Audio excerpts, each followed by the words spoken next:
Hey guys, what's going on? It's Cody.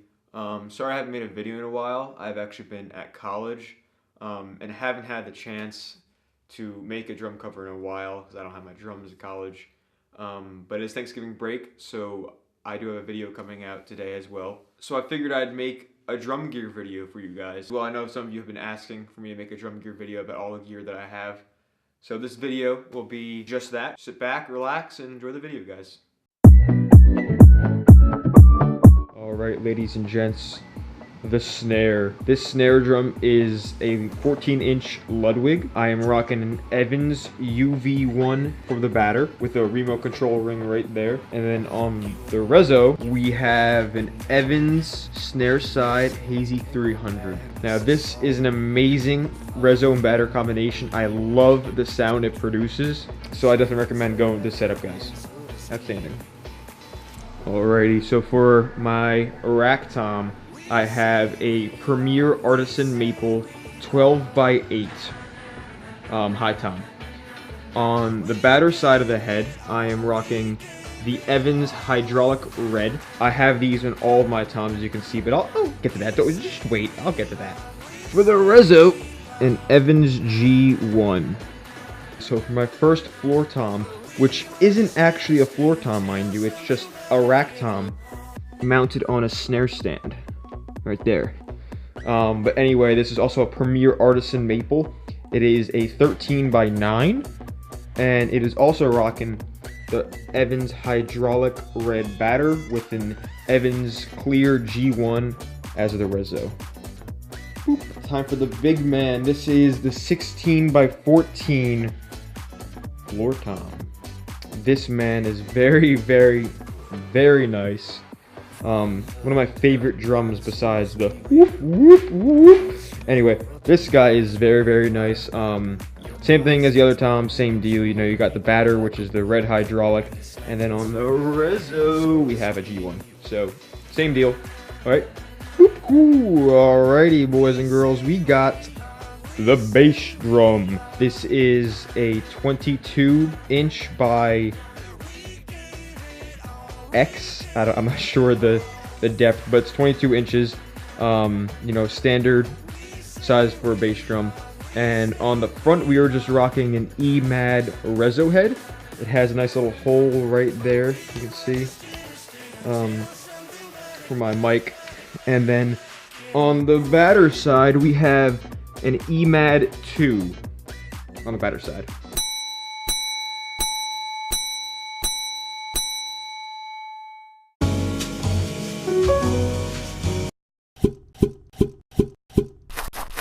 This cymbal, without a doubt, is probably one of my favorite cymbals that I have in my setup.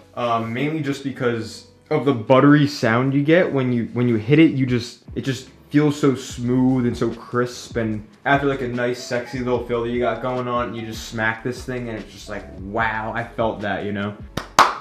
It's powerful. Hey, check it out.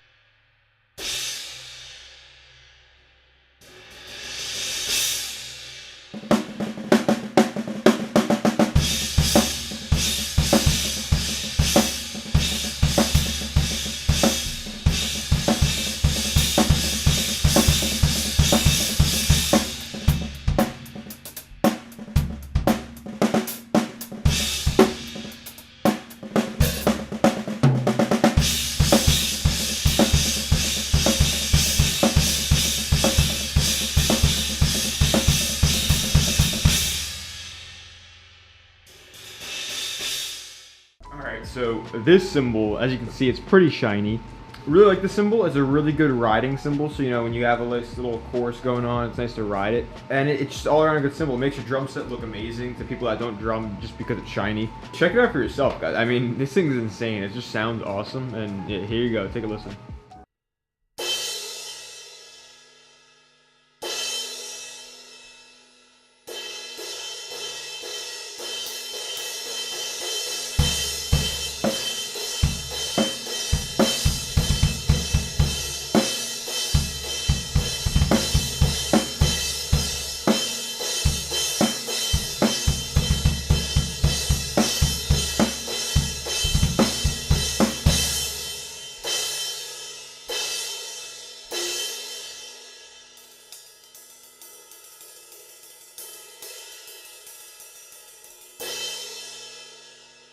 Alrighty, this is my newest addition to my set, mainly because my old ride cymbal cracked. It wasn't that bad. It was to the point where you could hear metal contact whenever you hit the cymbal. And it just sounded bad, and it just didn't really work, especially when you were crashing on the ride. It just did not work. But this cymbal, am I glad? I've never been happy that a cymbal was cracked, but now I am glad because this thing is absolutely phenomenal. Yeah, I mean, riding it just sounds amazing. You know, you got the nice little jazzy sound, and you got the bell, which is so raw. You know, it's so natural. I love that. Crashing on this thing just feels like a crash cymbal. You know, it looks amazing too. It looks amazing to drummers. If you're not a drummer, it looks like you grabbed it out of a garbage bag. You know, that can be said for a lot of Meinl Byzance cymbals that all have this look. But you know what? Take a listen.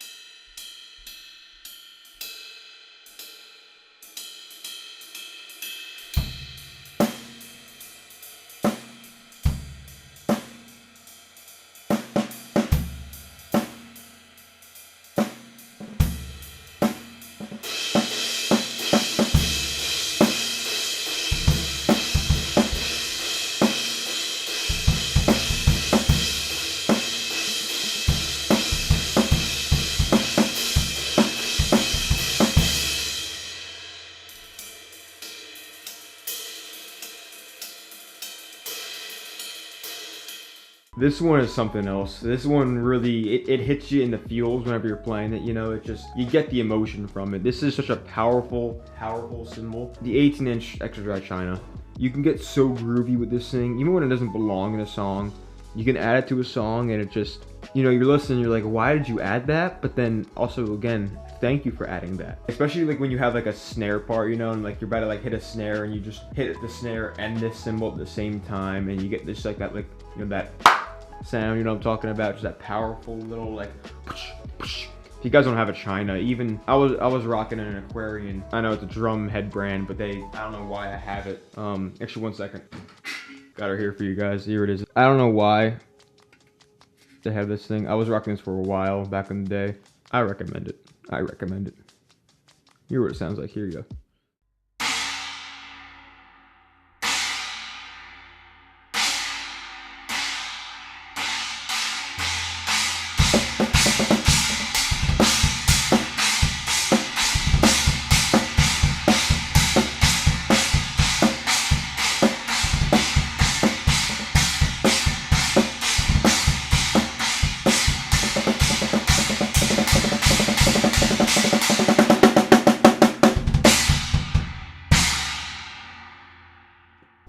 Now this right here, actually this is just the top of it. This is the hi-hat that I have.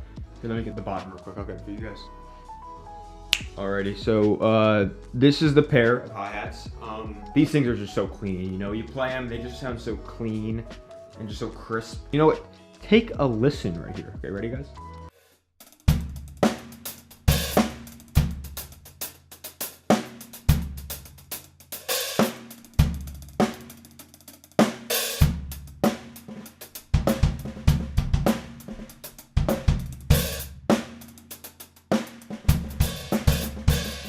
Last but certainly not least, probably one of my favorite cymbals and most underrated cymbals that is on my drum set right now as we speak. Favorite cymbal goes to this guy. This guy's so small and so teeny and so cute, but boy, the sounds that you can get out of this thing, phenomenal. Oh, guys, get yourself a splash cymbal, please. So underrated and it's just so enjoyable, you know, it's just... All right, take a listen, guys.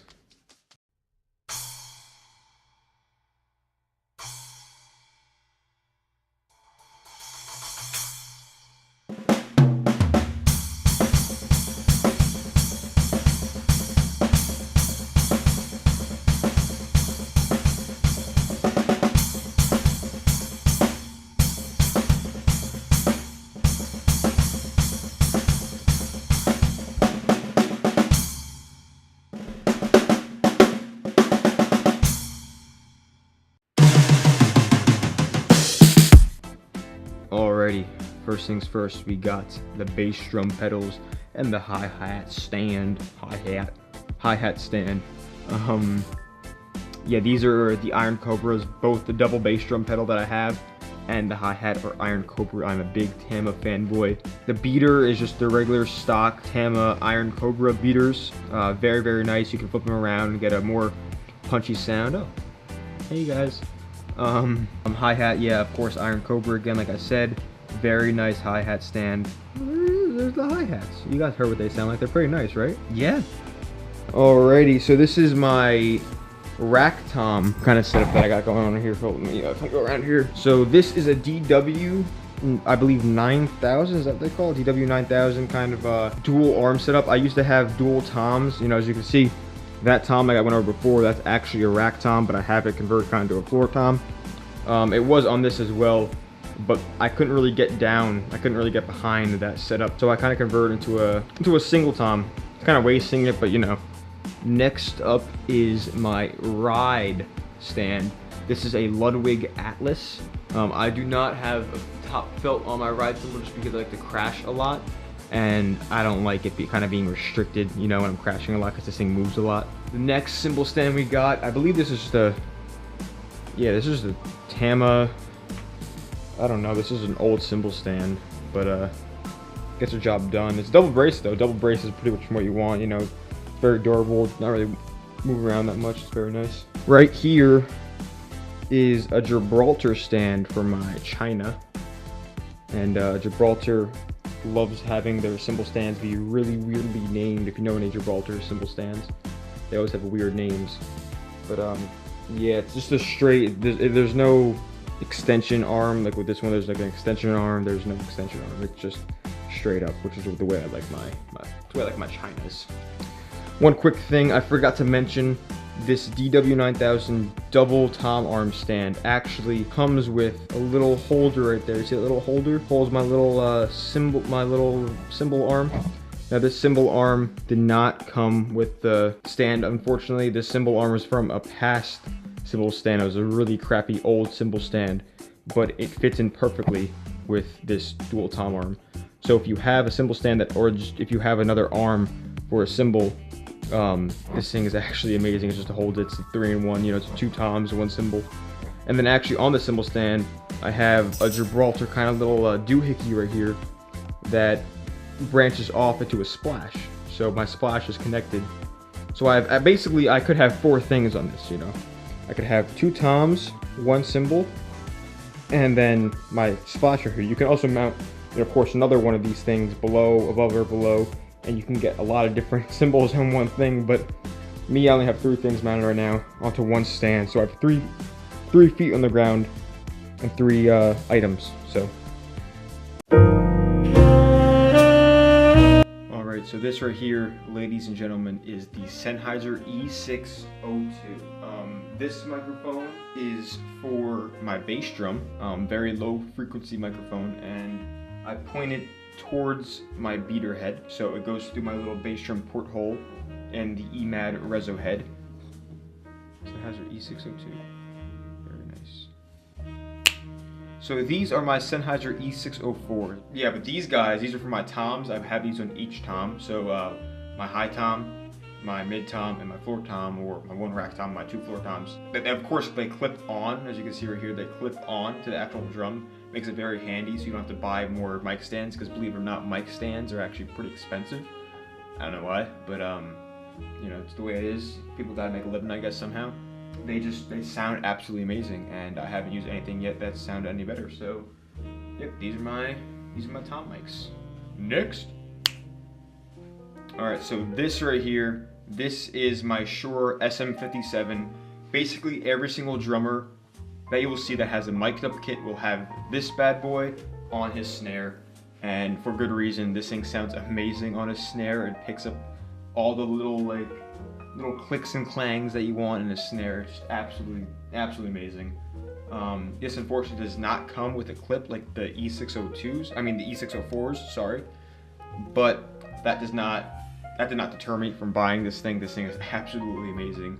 I believe people actually sing with this microphone. This microphone is it's very adaptable, you know, to all your situations. You can mount this thing onto toms, and I've even seen people use these as overheads. I would not recommend the latter. but you know, people do use these as overheads. Usually for overheads, I'll get to that in a second, but you want a cardioid condenser microphone, which I have, but this right here, this is a dynamic microphone. It's just for picking up certain patterns, frequencies. But this thing is absolutely phenomenal. It's a one-man army. It's jack of all trades, I guess you could say. Yeah, and if you're thinking about miking up a kit, you gotta know that you're gonna have to put some money into your mics. You can get by with some cheap mics, but just know that they may crap out. Or you could buy a mic like this, like I did, and kind of just, hopefully it never craps out. It shouldn't crap out, but take good care of it. Okay, guys? These things are a pain in the butt to take off their little, whatever this is right here. They're a pain to take off that. But these are my overheads, if you can even call them that. More like shoulder mics at this point, as you can see over there. And these are the Audio Technica 2034s. This is the same one as that one. Same exact microphone. Anyway, these things are a cardioid condenser microphone. Usually that's what you want when you have overheads, or in this case, shoulder mics. Just pick up basically anything in the front, which is gonna be the cymbals, the other drums and everything. So if you're on the budget for only one microphone, what you can do, actually let me just. So if you're on the budget for one microphone, guys, I'd recommend just getting a condenser microphone, cardioid condenser. That's what I did for the longest time. Yeah, so if you're really on a budget, guys, just buy one microphone. You don't even need to, honestly.